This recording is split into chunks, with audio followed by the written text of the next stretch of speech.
Di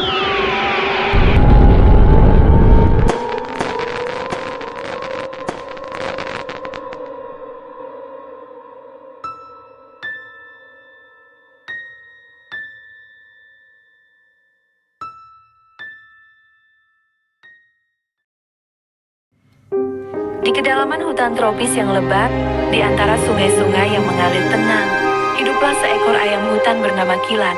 Bulunya hitam pekat, berkilauan seperti batu obsidian, meskipun tidak seanggun elang, dan paruhnya yang runcing serta kakinya yang kuat membuatnya tampak gagah, namun juga sombong. Kilat menganggap dirinya lebih unggul dari semua makhluk lain di hutan. Ia menolak untuk bergaul, sering menghina hewan-hewan lain yang lebih kecil, dan selalu memamerkan kegagahannya.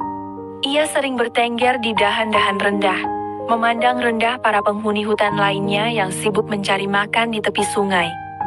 Suatu hari, saat Kilat sedang bertengger di atas pohon kecil yang dekat tepi sungai, ia melihat sekelompok lutung sedang bergelantungan di cabang-cabang pohon di bawahnya. Dengan suara keras dan penuh ejekan, ia berkata, "Lihatlah kalian, sekumpulan lutung yang kikuk dan jelek. Bagaimana bisa kalian dibandingkan dengan kegagahan dan keindahan saya?" Lutung-lutung itu, meskipun tersinggung, hanya saling bertukar pandang dan melanjutkan aktivitas mereka. Mereka tahu bahwa kesombongan Kilat hanya akan membawanya pada kesengsaraan. Hari demi hari berlalu, dan kesombongan Kilat semakin menjadi-jadi. Ia menolak untuk berbagi makanan, bahkan mengusir hewan-hewan lain yang mendekat. Ia hidup sendirian, terisolasi dan terkungkung oleh kesombongannya sendiri. Ia seringkali menolak untuk membantu hewan lain yang kesulitan, bahkan ketika ia melihat mereka terjebak dalam jebakan atau terluka. Suatu ketika, terjadilah penyakit misterius yang menyerang hutan. Banyak hewan jatuh sakit, lemah, dan tak berdaya.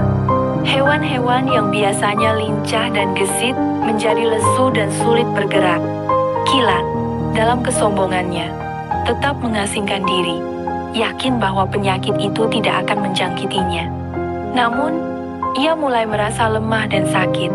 Ia menyadari bahwa kesombongannya telah membuatnya mengabaikan pentingnya kebersamaan dan bantuan sesama.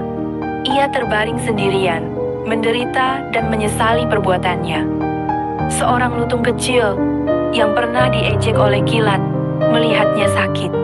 Meskipun pernah dihina, lutung itu tidak tega meninggalkan Kilat begitu saja. Lutung itu mencari bantuan dari kawanannya, dan mereka membawa Kilat ke sebuah tempat teduh dan merawatnya dengan penuh kasih sayang. Mereka memberikannya makanan dan minuman, serta menjaga agar ia tetap hangat dan nyaman. Berkat perawatan mereka, Kilat akhirnya sembuh. Kilat sembuh, tetapi ia menyadari kesalahannya dan menyesali kesombongannya. Sejak saat itu, Kilat berubah. Ia belajar menghargai teman-temannya dan hidup rukun dengan semua makhluk di hutan. Ia bahkan sering membantu hewan lain yang membutuhkan pertolongan. Mengingat betapa beruntungnya ia masih hidup berkat kebaikan lutung-lutung yang pernah ia hina. Kisah Kilat menjadi legenda, mengingatkan semua penghuni hutan akan pentingnya kerendahan hati dan kebaikan.